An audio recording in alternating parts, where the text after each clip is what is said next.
I also want to thank my deputy president,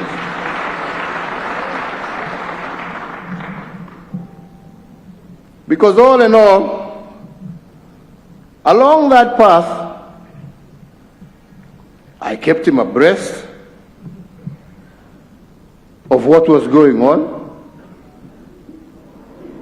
He was part and parcel. It's the truth, I'm not lying. Ask him, he's here.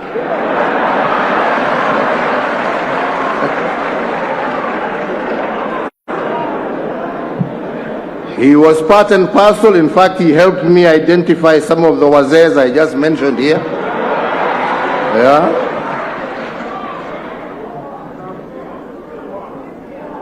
And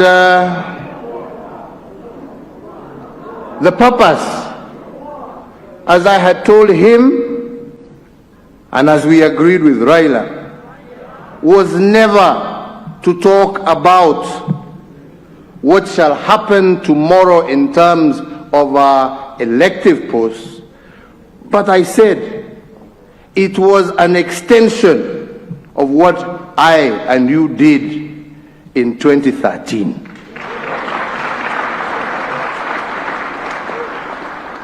So that we can bring all of us on board and have a situation where no Kenyan is left behind.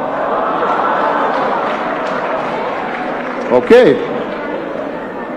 No Kenyan. And I said I would use today as a day to say my thanks and to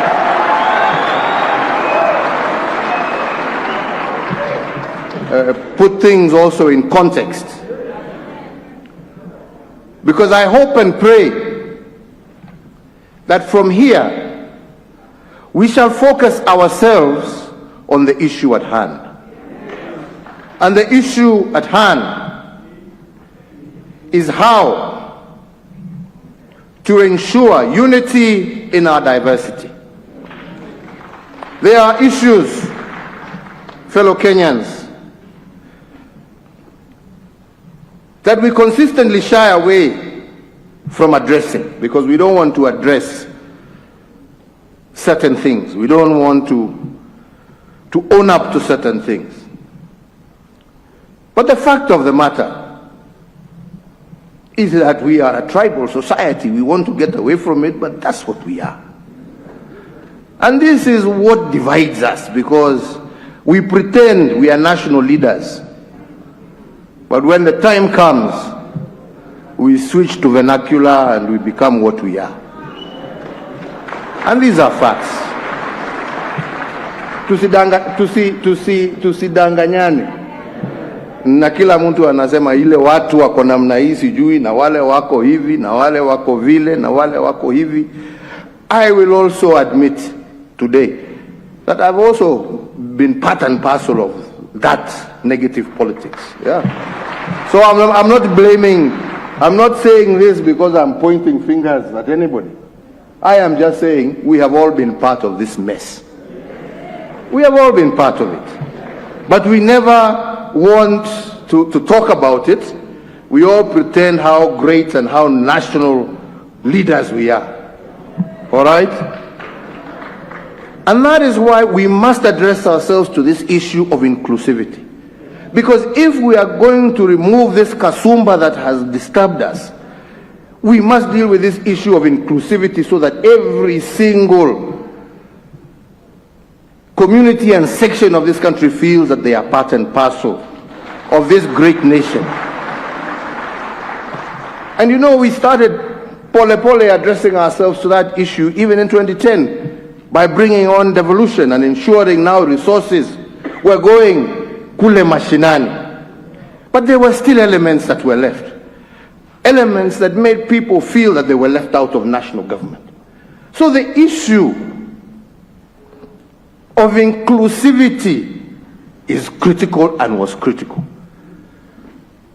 And we said with my friend here, we must address ourselves to that issue so that future generations will be able to address themselves as Kenyans. Lakini nyinyi msitudanganye hapa ukabila umejaa.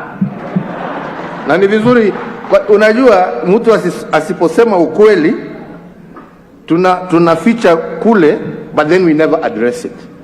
And that's why I'm saying I want to thank these gentlemen, because they are trying to address themselves to those issues. Because until we do, our politics will consistently be negative. And we want to change that cycle so that our politics can be positive driven. Positive, that we are winners when we are together. That is the direction that we wish to move ourselves in. The second big problem we have is our young people. Again, let us not cheat ourselves. It is our young people. We have a youth bulge that, if not properly handled, can be a time bomb that can blow this country to pieces.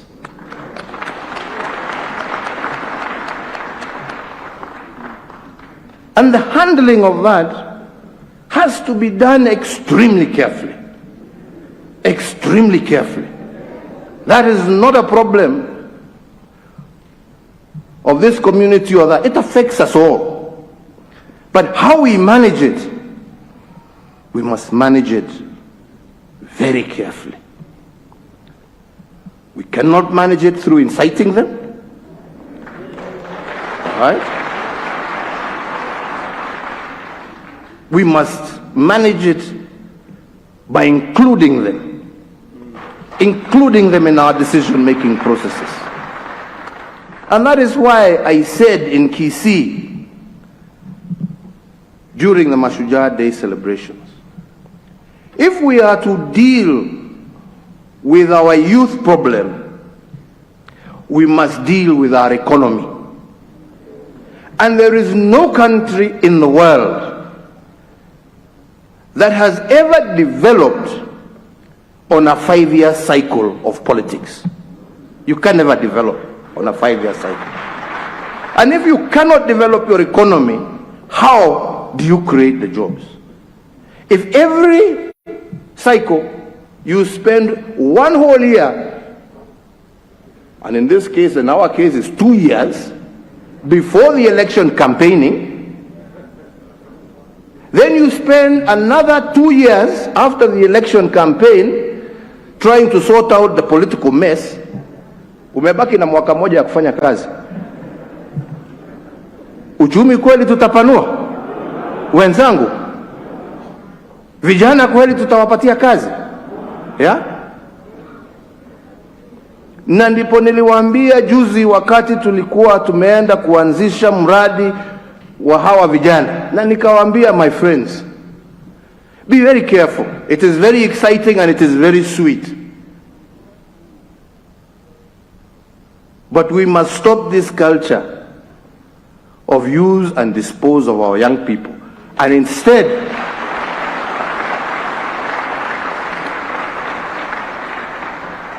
develop and deepen a process, which again I want to thank these gracious men and women, because they have looked into those issues, of how we can systematically and in a very clear and thought out manner enable our young people, who are our future, to be a productive part of Kenyan society. And nobody can do that. I can't do it alone. We must be together, and we must engage in that conversation together. Tunaelewana wenzangu?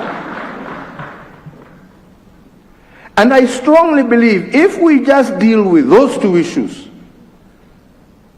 and I know there are many other issues dealing with women, dealing with handicap, and I don't want to get into them, kwa sababu tumesoma na tumesema tutakuwa na dialogue. Lakini mimi ombi langu kwenu nyinyi ni wakati tunasoma Let us focus ourselves on dealing with those two very critical issues that will guarantee the peace, the stability, and the ultimate prosperity of our nation.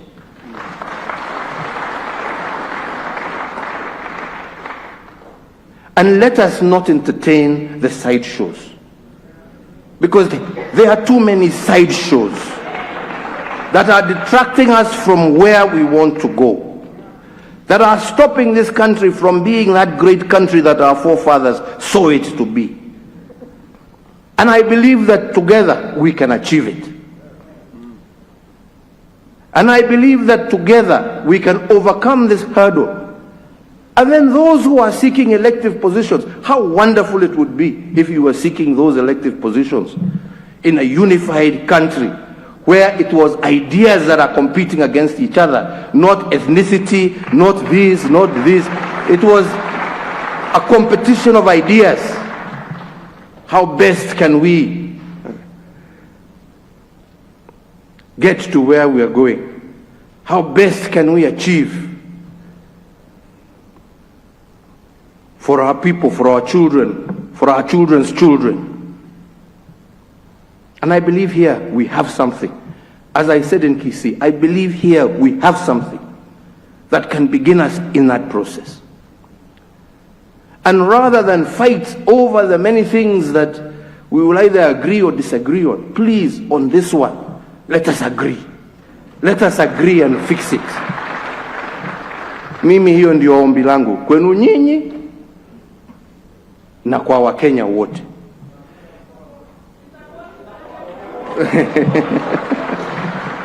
Na ndio nasema mimi nawaomba msome, kwa sababu like I said, kuna vipengele mingi.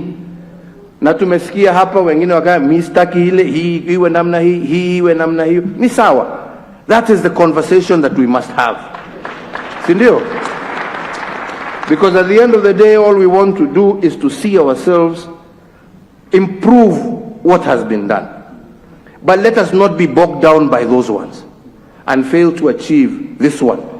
Because without this, hata hizo zingine zote ni za bure. Amani, wenzangu, amani na umoja wa taifa letu, na njia ile tutapambana na ukosefu wa kazi kwa vijana wetu. Na mambo haya hatutaweza kutimiza tusipokuja pamoja. Na ndipo mimi leo vile mmesikia nikisema namshukuru ndugu yangu Raila. Hakuja hapa kupambana na mimi. Hakuja hapa kusema tugawe serikali. Na nikimshukuru na mshukuru pamoja na viongozi wake wenzake wale walikuwa wanasa. Mheshimiwa Kalonzo Musyoka, Mheshimiwa Mudavadi, Mheshimiwa Wetangula. Wote. Na nawashukuru. Na ndipo namshukuru hata sasa upande yetu ya Jubilee namshukuru. Kwa sababu tulisonga pamoja hapa katikati, ndio sasa 2022 ikaanza kuwa inapita.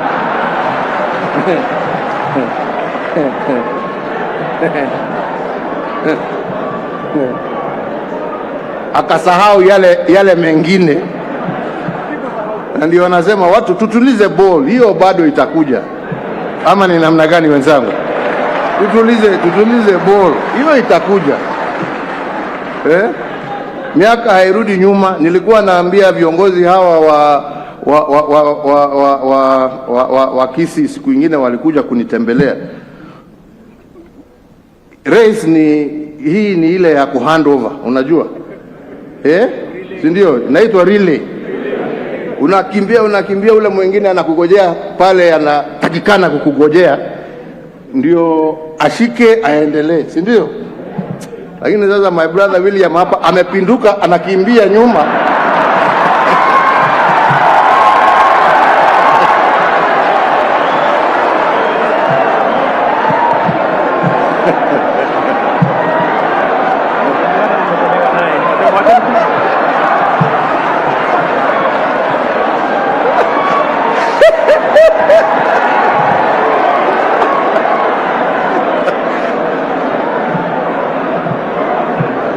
Nikasema mosmos, utafika tu.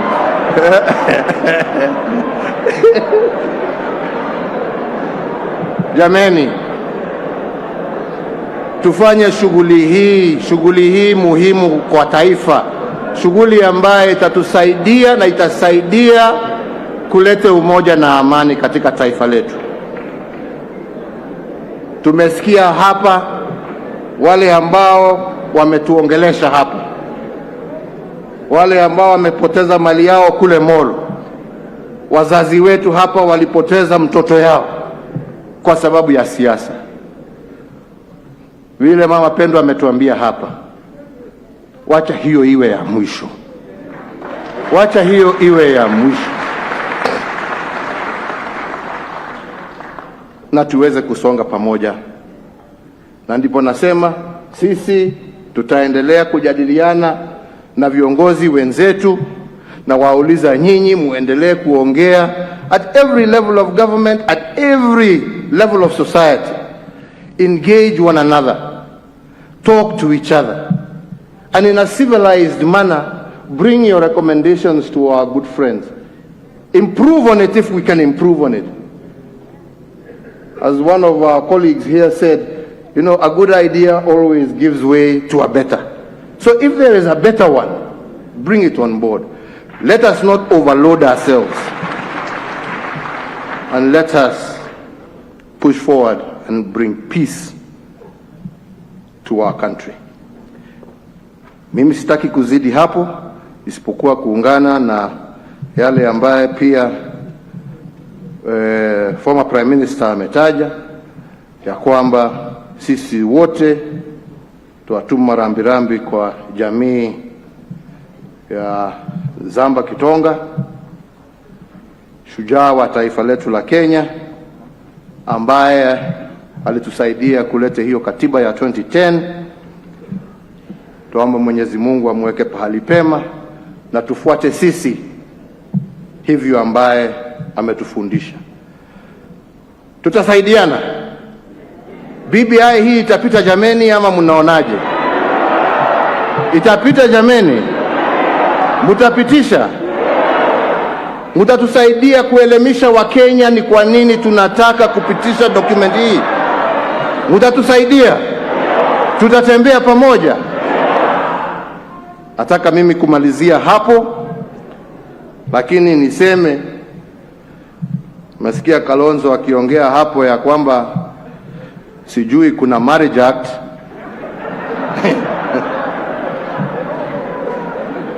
Lakini ile nilishika ni apogisho kuniambia kuna ukurasa Biblia ambaye inasema inawezekana. Nataka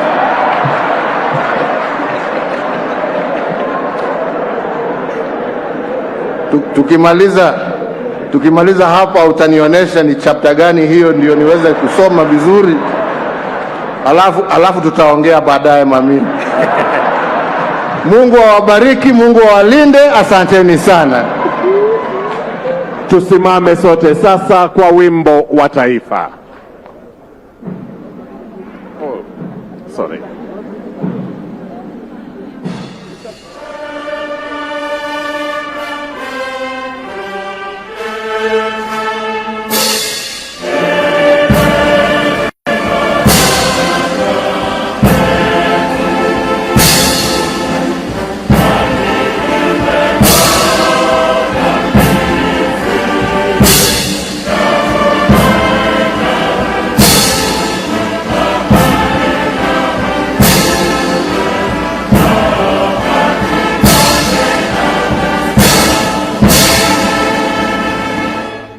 Asanteni sana. Sote tusimame wakati Mheshimiwa Rais anaondoka kwa hiari yake. Wimbo kutoka studio. Asante. Tuweke wimbo wa shujaa.